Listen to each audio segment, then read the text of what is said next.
What's up, guys? This video, we're going to be breaking down the Georgia Bulldogs football season, taking a look at their schedule game by game, and just predicting some wins and losses.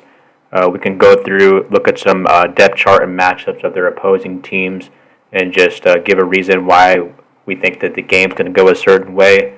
They open up the season against Oregon in a supposed neutral site game, but really not a neutral site game. It's in Atlanta. This is a home game for the Bulldogs, taking on Oregon. They got Dan Lanning from Georgia, their new head coach. They brought in former Auburn quarterback Bo Nix to play quarterback for them. They have lost some key players on offense, though. They lost star running back Travis Dye in the transfer portal to USC. And on the defensive side of the ball, they lost their best player, of course, Kayvon Thibodeau, to the NFL. Go through, take a look at their depth chart. Bo Nix looks in line to start at quarterback. They got some experience at offensive line, though. Looks like a lot of seniors and redshirt seniors starting up front, so the offensive line shouldn't be too much of a concern for them. Question marks at the wide receiver position, a lot of young guys, 3 true sophomores looking in line to start as well. See, they got Caleb Chapman transferring in from Texas A&M. It'd be interesting to see if he can come in and make an impact for them on the offensive side of the ball. They got Byron Cardwell starting at running back. Also transfer Marquise Irving coming in out of Minnesota. Obviously he couldn't get on the field behind Muhammad Ibrahim, one of the best backs in the country. So he's transferring into Oregon here. On the defensive side of the ball, they got Noah Sewell, great player at middle linebacker. He's an NFL talent for sure in the next 2 years. When I just look at the roster of Oregon compared to the roster at Georgia, I mean, it's really just night and day difference. Georgia, full of 4- and 5-star players all over the field. They got a ton of returning starters coming in from that national championship team a year ago. Stetson Bennett, of course, returning at quarterback. They're going to have a solid running game. Kenny McIntosh back. Kendall Milton. The offensive line is elite. They got Broderick Jones, Tate Ratledge. Those are the 2 big names. But all of these guys are 4- or 5-star recruits, all enormous guys, 320, 330 pounds apiece. At receiver, there is, some question mark behind Kyrus Jackson, the unquestioned number 1 receiver, but they did lose George Pickens to the NFL, as well as lost their second-best receiver, Jermaine Burton, in the transfer portal. He transferred actually to Alabama, so it'll be interesting to see if Adonai Mitchell, Ladd McConkey can step up this year. Dominic Blaylock as well will probably get a lot of snaps for them. On the defensive side of the ball, they have, they're loaded as usual, led at the linebacking core by Nolan Smith. They got Jalen Carter, got big shoes to fill at defensive tackle position. One of the best D tackles in the country, leaving to the NFL last year. So big shoes for him to fill as well on that defensive line.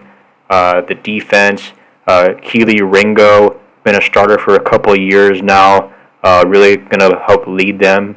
William Poole and Dan Jackson as well. Christopher Smith, another great player. People have been talking about that this secondary could be one of the best secondaries in college football again. So I just don't think that Oregon's going to have the players to match up with Georgia in that game. So I'm going to start them off 1-0 against the Ducks. Week 2, they got another gimme game against Samford. This is going to be an absolute blowout. Not too much to break down this game. Just the level of talent is way too far apart to really have any sort of competitive game. Week 3, first true test. They go on the road to South Carolina. The Gamecocks have Spencer Rattler transferring in from Oklahoma. He's going to start at quarterback for them. And they got, they were a team last year that was a lot better than their record said. They won 5 games, but they were in a lot of close games. And it's one of the more underrated, I would say, teams, or seven wins last year, but they should have had a lot more wins. Spencer Rattler coming in at QB. They got to carry on Joyner at wide receiver, one of the more underappreciated playmakers in the country. Great speed, extremely dangerous with the ball in his hands. They got a defense that is loaded with experience. You come through and you look, almost all seniors and then a couple juniors starting on defense. And, I think that this game is going to be a lot closer than the game was last year between the Gamecocks and the Bulldogs. But you got to back the defending national champs here in this game. And I expect them to get a reasonably comfortable win. I'm going to say 2 scores for the Bulldogs against the Gamecocks. That should start them off at 3-0 to start the year. Next game of the season, they're at home against Kent State. Another blowout. This is just another cupcake they schedule in. Looking to be 4-0 here to start the season. Week 5, they go to Columbia. I'm not too high on this Missouri team coming in the season. I predict them to finish 6th in the East, slightly ahead of Vanderbilt. I think it's going to be between Kentucky and, Missouri and South Carolina for that 5th spot. Either the one gets the 5th, one gets the 6th spot in the East. I don't think that this game's going to be too competitive. I don't think Missouri has the talent and the players to slow down Georgia. I think Georgia's going to be too big, too physical, and they're really just going to have their way, running the football. And then as far as the Mizzou offense, not very impressed with their quarterback situation. They had a QB battle going into camp and recently gave the position to Brady Cook, and not a very highly touted guy out of high school, and not somebody that really passed the eye test as someone that's going to be a great quarterback in the SEC. So I think right here it starts off 5-0 for Georgia. Then they have a home game against Auburn, and Auburn is always a tough team, but I think that Georgia hit them at a good year. I think that Auburn is, going to have another down year. 6-7 last year under Brian Harsin. A lot of that had to do with the off the field stuff with Brian Harsin and the investigation into him, and kind of definitely detracted away from how they were able to perform on the field. They started well and finished very poorly. I think they lost their last 5 games in a row. But they do have an elite running back in Tank Bigsby and Zach Calzada transferring in from Texas A&M to lead that offense. Auburn always has talent, and they always have talent, and they always seem to, be in close games for the most part. Again, I don't think that it's going to be enough looking at this. I think that Georgia is the defending national champs, and they have enough players returning, and the game is at home that really sways it. If it was at Auburn, then maybe have to think a little bit harder on that. But I think that Georgia is going to win again. I think they'll move to 6-0 to start the season. Next game, Vanderbilt. That'll be 7-0. Vanderbilt is going to finish last in the SEC East this year. They might not even win a conference game. If they do, I think that they'll be very fortunate. I think that Vanderbilt's really going through a rough period in their program, and can't really see them getting a win on the road here. Definitely not. That's going to move them to 7-0 on the season. The next game, they go in their big rivalry game in Jacksonville against the Florida Gators. It'll be interesting to see how Florida does this year with their first year under Billy Napier. He did a great job with the Louisiana Cajuns, Raging Cajuns. Got them to back-to-back double-digit win seasons, and brought some players with him from the Louisiana team to the Florida Gators. One of them is Montrell Johnson at running back. He is a great player. I've seen him against lesser competition in the Sun Belt, and it'd be interesting to see if that production transfers over into the SEC. They got a dynamic playmaker in Anthony Richardson at the quarterback position, and they got some players at receiver. They got Justin Shorter transferring in out of Penn State. Xavier Henderson is a guy that's very dangerous with the ball in his hands, and they always seem to have NFL talent on the offensive line for Florida. As far as defense goes, they have players again. They got Britton Cox, they got Jalen Lee, Amari Burnley, Trey Dean, a fifth-year senior in that secondary, Trevez Johnson, you had Rashad Torrance. These are all guys that have been starters before and have played a lot of SEC football. I think that 6-7 record, I think that it would be interesting to see if Florida can take that step forward. I think that they will, and probably I'm going to say 7 wins. I'm predicting for Florida, and but I don't think they have enough to get this done against Georgia. I think that the Georgia program is trending upwards, or at least staying at the top, and I think that the Florida program is kind of trending downwards right now. So I do think that Florida is going to improve, or Georgia is going to improve to 8-0 with a win over the Florida Gators. Then they welcome Tennessee into Athens. I think this could be the toughest game of the season for Georgia. I mean, Tennessee is a team who obviously I'm very high on. They were they finished the season 7-5, but then they had the bowl game of 7-6. But this was a team that could easily have won 9 games. The Pittsburgh game was extremely close, and if Hendon Hooker had been the quarterback the entire time, they would have won that game. And then the bowl game as well, a very close competitive game with some controversy there at the end. Ole Miss game, another game that Tennessee was in to the end, more controversy at the end.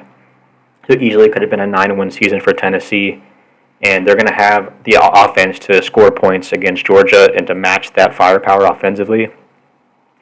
It'll just be a question of can Tennessee's defense hold up against Georgia, and I don't know if that's the case. I think it's going to be a close game, especially in the first half and into the third quarter, but I think towards the end of the third quarter, early fourth quarter, I think Georgia is going to start to pull away just from just wearing down that Tennessee defense with their running game and their physicality up front and just the size of that offensive line.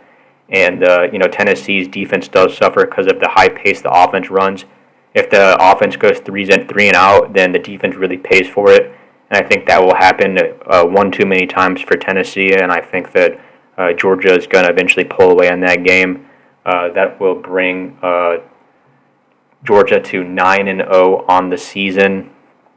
Another game that could be a trap game for Georgia at Mississippi State. Mississippi State is another team that's going to put up a ton of points this year, I think. Obviously led by Mike Leach. Mike Leach, has a few years in that program now, and they do have a good quarterback in Will Rogers. Expect him to put up really, really big numbers this year for the Bulldogs. And they do have a running game as well. Jaquavius Marks is a guy who's been in the SEC for a couple of years now, and expect him to be able to take some pressure off of Will Rogers in that passing game. But make no mistake, they're going to put up huge numbers offensively throwing the ball around. Question is, how is that defense going to hold up to Georgia? And you look right here, look at this front seven. All upperclassmen, almost all seniors. So these are guys that are going to played a lot of football and are going to be, 23, 24 years old. So I don't think they're going to be scared, and I don't think that it's going to be super easy for Georgia to push them around on offense. So it'll be interesting to see how this game matches up, and if Georgia is able to slow down Will Rogers, or if Will Rogers is able to go in a shootout and potentially pull an upset here. And I don't know. I think that I'm going to have to go Georgia again. I think that Georgia might end up running the table and getting it back to that SEC title game. I think they got a huge break. Their schedule is honestly pretty easy. These two are the toughest games, in my opinion, Tennessee and Mississippi State. If they can get through here, then I think they're going to sit well. Kentucky, another team, 10-win season last year. Mark Stoops, great coach. They got one of the best running backs in the country in Chris Rodriguez, and former Penn State quarterback Will Levis leading that offense. They do have a good defense as well. Now, I'm pretty high on Kentucky. I I do think that they're going to be pushing for second place in the East between Kentucky and Tennessee for that second spot in the East. And it'll be interesting to see. I know DeAndre Square is a great player. Jaquez Jones, former Florida Gator, and J.J. Weaver. This is actually a very, very good starting linebacking core for Kentucky. Octavius Oxidine is good up the middle as far as that D tackle position. And the secondary, it'll be interesting to see if they can hold up. Yeah, I mean, I'm not too high on that secondary for Kentucky, but their front seven, pretty solid. Offensively, they're going to be able to run the ball. They got experienced quarterback playing Will Levis. Be interesting to see how they step up at the wide receiver position. Tavion Robinson coming in from Virginia Tech.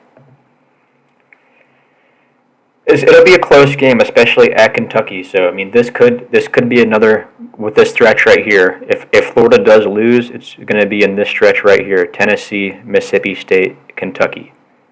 I mean, actually, you think about it, Kentucky maybe might have the best chance. You know, they got two tough games in a row. Or they got Florida against Florida, Tennessee, Mississippi State.